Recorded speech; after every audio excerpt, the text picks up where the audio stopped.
ന്യൂനപക്ഷ അവകാശങ്ങൾ ഹനിക്കുന്ന വഖഫ് ഭേദഗതി പിൻവലിക്കണമെന്നാവശ്യപ്പെട്ട് സിപിഐ നേതൃത്വത്തിൽ പാലക്കാട് പ്രതിഷേധിച്ചു. സിപിഐ സംസ്ഥാന എക്സിക്യൂട്ടീവ് അംഗം വി ചാമുണ്ണി ഉദ്ഘാടനം ചെയ്തു. അതീവ ഗൗരവമുള്ള രാഷ്ട്രീയ പ്രശ്നങ്ങളിൽ വർഗീയതയുടെ അഴിഞ്ഞാട്ടത്തിന് അവസരമുണ്ടാക്കുന്ന നിയമനിർമ്മാണങ്ങൾ നടക്കുമ്പോൾ കോൺഗ്രസിന്റെ ഈ പ്രധാന നേതാക്കന്മാർ ഇങ്ങനെയാണോ പെരുമാറേണ്ടത്?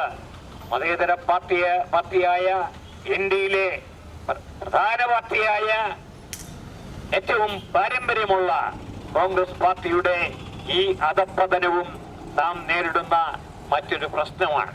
ഇന്ത്യ രാജ്യത്ത് വർഗീയതയ്ക്കെതിരായി, ജനവിരുദ്ധമായ നയങ്ങൾക്കെതിരായി ഉറച്ച നിലപാടുകൾ എടുത്തുകൊണ്ട് ശക്തമായ പോരാട്ടത്തിന് തീരുമാനമെടുത്ത് മുന്നോട്ട് പോകുന്നത് സിപിഐ അടക്കമുള്ള ഇടതുപക്ഷ കക്ഷികളാണ് എന്ന കാര്യം വളരെ വ്യക്തമാണ്. കെ വേലു അധ്യക്ഷനായി. ടി വി വിജയൻ സ്വാഗതം പറഞ്ഞ പരിപാടിയിൽ Ramakrishnan, Murali K Tharekkad, A Krishnankutty, T S Das, K R Mohandas എന്നിവർ പ്രസംഗിച്ചു.